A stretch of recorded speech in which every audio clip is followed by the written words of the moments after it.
Ciao, homie.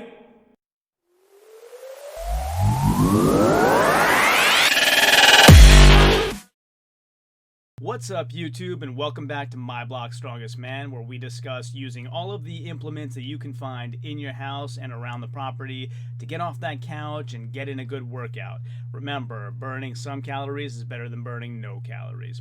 So, today we want to continue the series on Tales from a YouTube Newbie, and as you can probably tell, today's topic is using headphones when you record videos. And I'm using a pair of Audio Technicas that I bought years ago just to listen to music on planes when I travel and whatnot, but I really love their quality. And I have an output from my Blue Yeti mic on the bottom here. So USB goes from the mic into the laptop to get power and to record the audio to the laptop. And then there's an output here to the to the headset. And so that's how I'm hearing in real time the things that I'm saying on the video.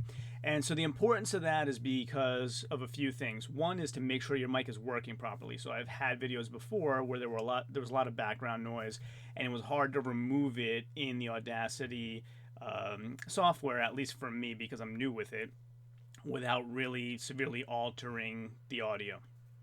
So that's one.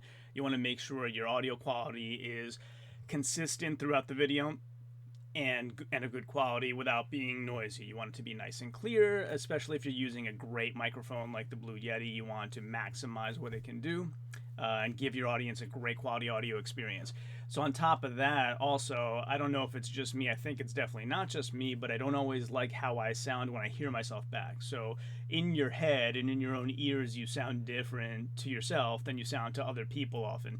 And when you hear yourself on video, you're thinking like, oh wow, I sound weird, like whose voice is that?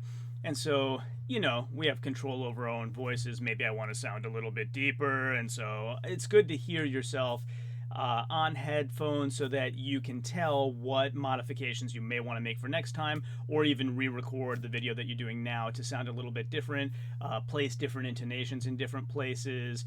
You know, if I'm talking about Greg Doucette and I say, of course you should listen to Greg Doucette, I want to make sure I got the right intonation there. So it's great to have headphones while you're recording.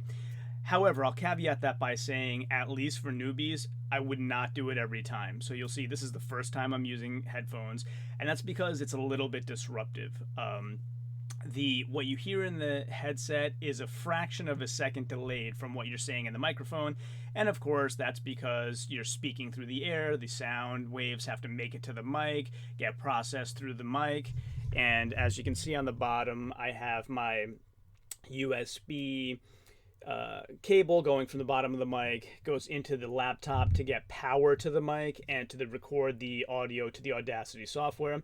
And then I also have the audio output going out to the headphones that I'm using to hear myself. So all of that takes time, and it's actually a miracle that it happens in a fraction of a second.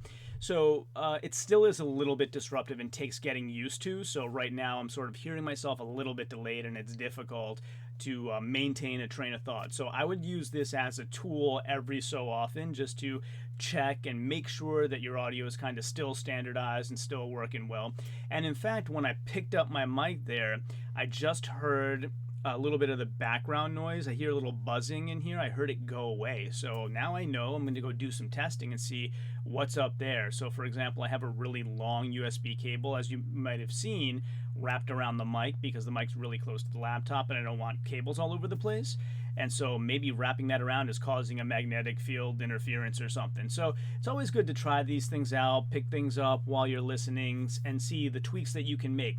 So that's my tip for today as a tale from a YouTube newbie. Throw on that headset every so often and make sure your sound sounds like you want it to sound.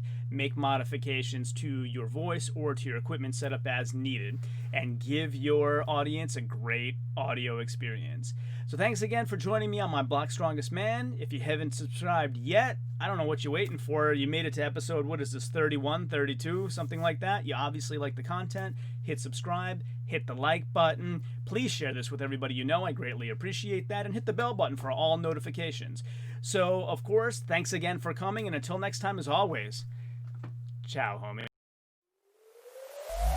you.